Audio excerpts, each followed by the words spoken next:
ഹരേ കൃഷ്ണ. ഇനി നമുക്ക് 35ഉം 36ഉം ശ്ലോകങ്ങൾ നോക്കാം. ഈ ശ്ലോകങ്ങൾ ഇതുവരെ നമ്മൾ പറഞ്ഞു 34 വരെ ശ്രീ സൂതൻ ശൗനക മഹർഷിയോടും മറ്റു മഹർഷിമാരോടും ഒക്കെ കഥ പറയുന്നതായിട്ടായിരുന്നു വന്നിരുന്നത്. ഇനി ഈ ആകാശവാണി എല്ലാം കേട്ടതിന് ശേഷമുള്ള ശ്രീ നാരദ മഹർഷിയുടെ തൊട്ട് മുൻപുള്ള ശ്ലോകത്തിൽ നമ്മൾ പറഞ്ഞ അത്ഭുതം പൂണ്ട് നിന്നു എന്ന് പറഞ്ഞിരുന്നു. അപ്പോൾ ഇനിയും ഉള്ള 2 ശ്ലോകങ്ങളിൽ നാരദ മഹർഷിയുടെ മനസ്സിലെ വികാര വിചാരങ്ങളാണ്. നാരദ മഹർഷി അത് കേട്ടപ്പോൾ എന്താണ് ചിന്തിച്ചത്, എന്തായിരുന്നു നാരദ മഹർഷിയുടെ മനസ്സിൽ കൂടി കടന്നുപോയത് എന്നാണ് പറയുന്നത്. നമുക്ക് നോക്കാം. 35ാമത്തെ ശ്ലോകം.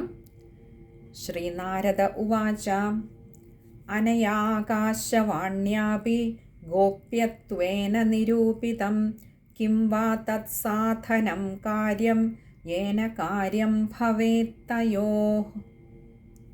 നമുക്ക് അതിലെ പദങ്ങളുടെ അർത്ഥം നോക്കാം.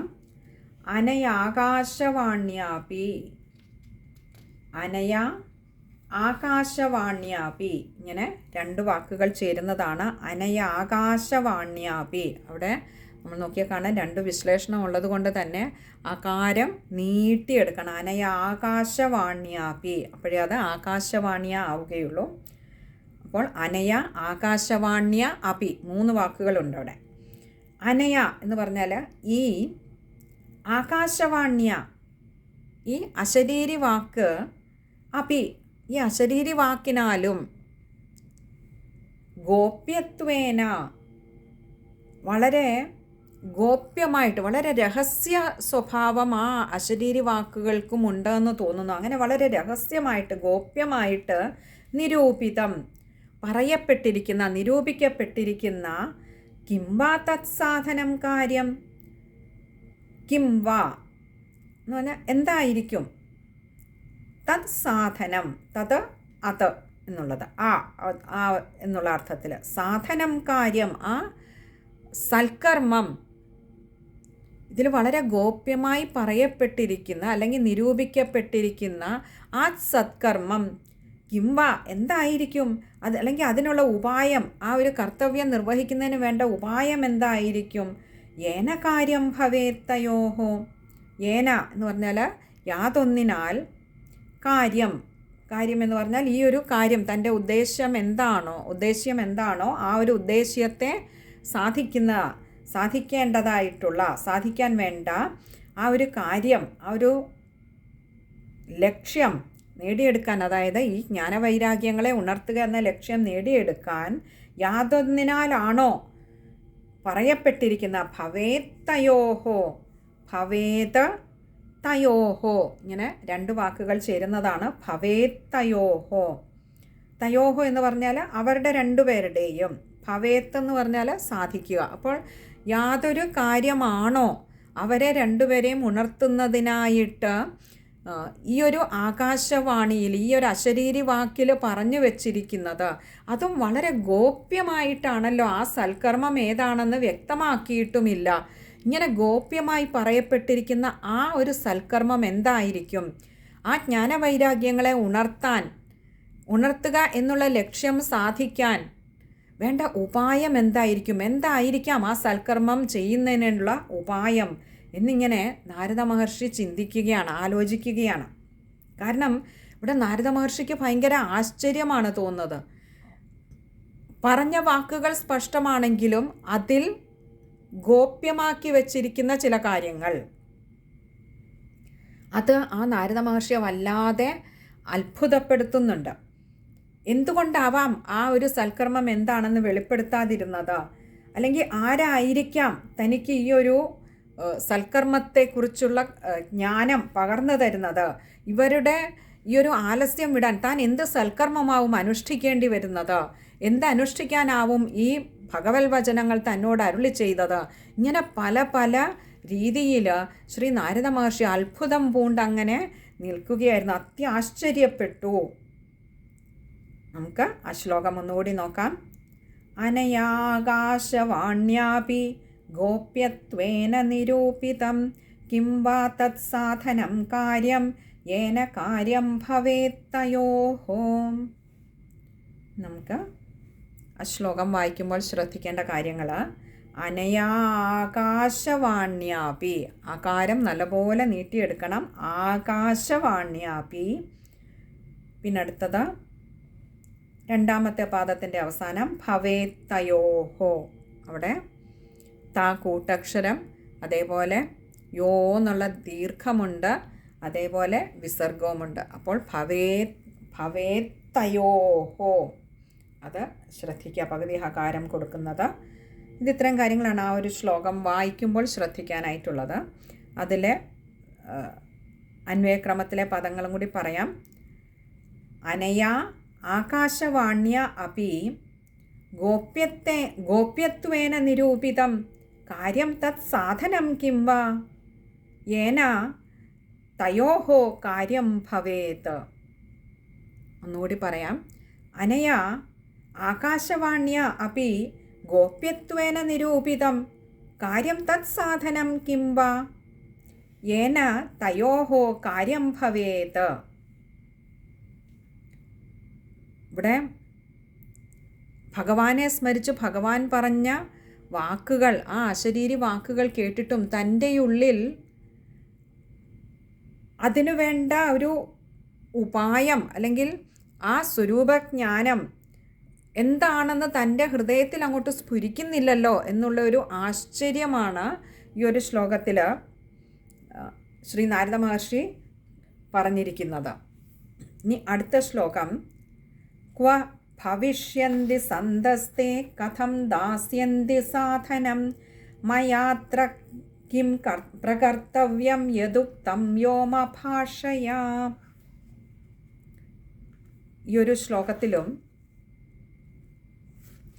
നാരദ മഹർഷിയുടെ ഉള്ളിൽ തോന്നിയ സന്ദേഹങ്ങൾ തന്നെയാണ്, അഥവാ ഒരു ആശ്ചര്യപരമായ ഒരു സന്ദേഹം അതുതന്നെയാണ് ഈ ഒരു ശ്ലോകത്തിലും വെളിപ്പെടുത്തുന്നത്. നാരദ മഹർഷിയുടെ മനസ്സിലൂടെയുള്ള ആ ചിന്തകൾ ആണ് ഇവിടെ കാണിക്കുന്നത്.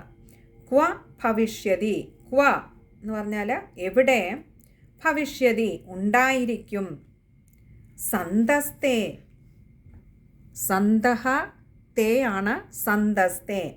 സന്തഹ എന്ന് പറഞ്ഞാൽ സത്തുക്കൾ, തേ എന്ന് പറഞ്ഞാൽ അവർ, ആ സത്തുക്കൾ അവരെവിടെയായിരിക്കും ഉണ്ടായിരിക്കുക. കഥം, കഥം എന്ന് പറഞ്ഞാൽ എങ്ങനെ, ദാസ്യന്തി അവരാ ഒരു സൽക്കർമ്മത്തെ കുറിച്ചുള്ള ഉപായം എങ്ങനെയാണ് എനിക്ക് ദാനം ചെയ്യുന്നത്. സാധനം, സാധനം എന്ന് പറഞ്ഞാൽ ആ ഒരു സാധനത്തെ അഥവാ ആ സൽക്കർമ്മം ചെയ്യാനുള്ള ആ ഒരു ഉപായത്തെ, മാർഗത്തെ അവരെങ്ങനെയാവും എനിക്ക് ദാനം ചെയ്യുന്നത്.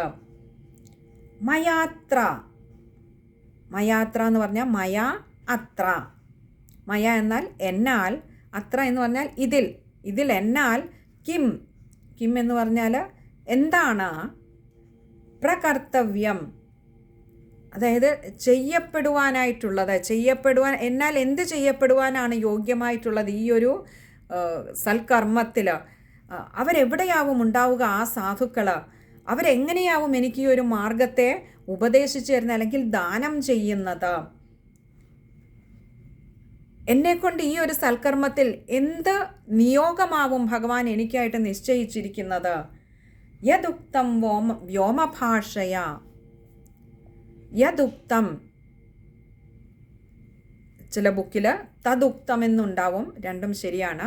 യദുക്തം എന്ന് പറഞ്ഞാൽ യത് ഉക്തമാണ്, യദുക്തം. തദുക്തമാണെങ്കിൽ തത് ഉക്തമാണ്. അപ്പോൾ യദുക്തം എന്ന് പറഞ്ഞാൽ യാതൊന്നാണോ പറയപ്പെട്ടത്, യത് യാതൊന്നാണോ ഉക്തം പറയപ്പെട്ടത്. അപ്പോൾ തദുക്തമാണെങ്കിൽ തത് അത്, ആ പറയപ്പെട്ടത് എന്താണോ അത് എന്നുള്ള അർത്ഥത്തിൽ.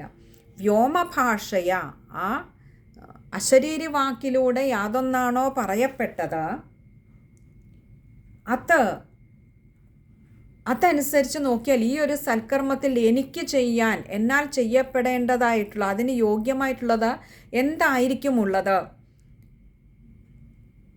ഈ സജ്ജനങ്ങളെ ഞാൻ എവിടെ വെച്ചാവും കാണുക, അവരെവിടെയാവും നിൽക്കുന്നത്, അവരെങ്ങനെയാവും ഇതിനുള്ള മാർഗം എനിക്ക് ഉപദേശിച്ചു തരുന്നത് തുടങ്ങി നിരവധി സംശയങ്ങൾ ഭഗവാൻ പറഞ്ഞിട്ടും പറയാതെ ബാക്കി വെച്ച ചില കാര്യങ്ങൾ, അതിനെക്കുറിച്ചുള്ള ചിന്തകൾ നാരദ മഹർഷിയുടെ മനസ്സിലൂടെ വല്ലാതെ അങ്ങനെ പാഞ്ഞുപോയി. തന്നെയല്ല, അത്യത്ഭുതം കൂറുകയും ചെയ്തു. ഭഗവാനെ, എന്നിൽ ഇങ്ങനെ ഒരു നിയോഗം കൊണ്ട് തരികയും ജ്ഞാനവൈരാഗ്യങ്ങളെ ഉണർത്താനുള്ള ഒരു നിയോഗം കൊണ്ട് തരികയും അതേസമയം അതിനുള്ള മാർഗം അങ്ങയുടെ ഈ അശരീരി വാക്ക് കേട്ടിട്ടും അത് ഗോപ്യമായി തന്നെ നിൽക്കുന്നുവല്ലോ. അത്യാശ്ചര്യകരം തന്നെ. ഇതിൽ എനിക്കെന്താവും, എൻ്റെ കർത്തവ്യം എന്താവും? ഭഗവാനെ, അങ്ങ് എന്നിൽ നിയോഗിച്ചിട്ടുള്ളത് എന്താവാം? ഈ ജ്ഞാനവൈരാഗ്യങ്ങളെ ഉണർത്തുക എന്ന ഈ ഒരു ഉദ്യമത്തിൽ എൻ്റെ നിയോഗം എന്താവും ഭഗവാനെ? അങ്ങയുടെ നിശ്ചയം, അവിടുത്തെ ഹിതം എന്താണെന്ന് ഈ ഉള്ളവനൊന്നും മനസ്സിലാവുന്നില്ലല്ലോ ഭഗവാനെ എന്നിങ്ങനെ ശ്രീ നാരദ മഹർഷി ചിന്തിക്കുകയാണ്. നമുക്ക് ആ ശ്ലോകം ഒന്നുകൂടി നോക്കാം. ക്വ ഭവിഷ്യന്തി സന്തസ്തേ കഥം ദാസ്യന്തി സാധനം മയാത്ര കിം പ്രകർത്തവ്യം യദുക്തം വ്യോമഭാഷയാ. ഇനിയും ആ ശ്ലോകം വായിക്കുമ്പോൾ ശ്രദ്ധിക്കേണ്ട കാര്യങ്ങൾ: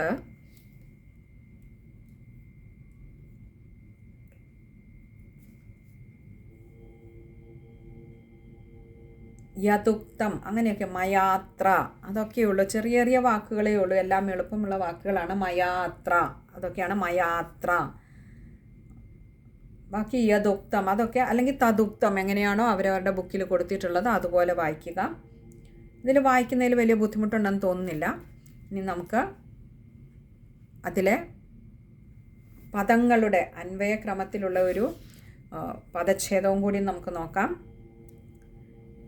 തേ സന്തഃ ക്വ ഭവിഷ്യന്തി കഥം ദാസ്യന്തി. അങ്ങനെയല്ല, സാധനം കഥം ദാസ്യന്തി വ്യോമഭാഷയാ ഉക്തം തത് അത്ര മയാ കിം പ്രകർത്തവ്യം. ഒന്നുകൂടി പറയാം. തേ സന്തഃ ക്വ ഭവിഷ്യന്തി സാധനം കഥം ദാസ്യന്തി വ്യോമഭാഷയാ ഉക്തം തത് അത്ര മയാ കിം പ്രകർത്തവ്യം.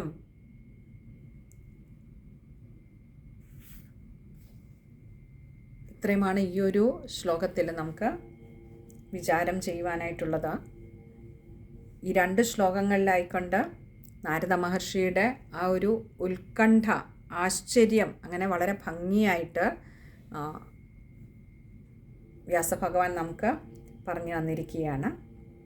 അടുത്തത് വീണ്ടും അടുത്ത ശ്ലോകം മുതൽ 37ാമത്തെ ശ്ലോകം മുതൽ സൂതൻ വീണ്ടും കഥകൾ തുടരുകയാണ് ശൗനകാദി മഹർഷിമാരോട്.